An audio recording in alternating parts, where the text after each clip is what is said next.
Senator Coghill. Thank you, Mr. President. I move amendment number 1. Object. There's an objection. Senator Coghill. Mr. President, Golden Valley Electric Association is probably the nonprofit that can help us get kind of state money to local residents under a regulated facility.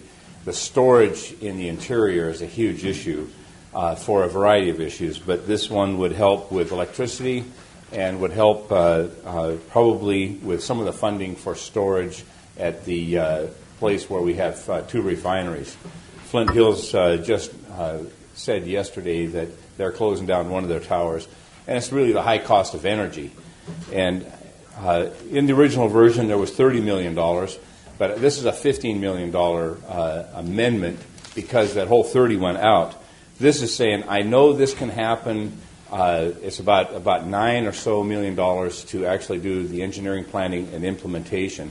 And then there's a couple of long lead items for the gasification that would be important in this. So this is about half of what we had originally asked for, but it would actually allow us to get down the road for those consumers in the Fairbanks area.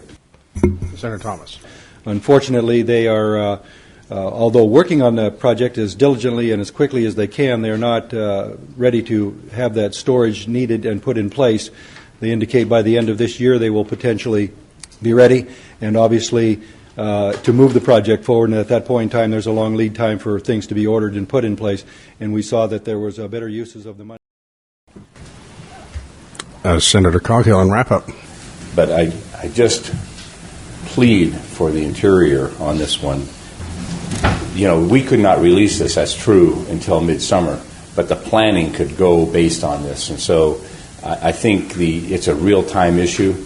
It's not just we can wait a year and it'll happen. Now, low-cost money actually is available for this, but this would be a state investment to move things along at a much more rapid pace, bring the dollars down. And just for what people need to know, this is not something that goes to the benefit of even that company. This actually is low-cost money that allows the benefit to go to the ratepayers.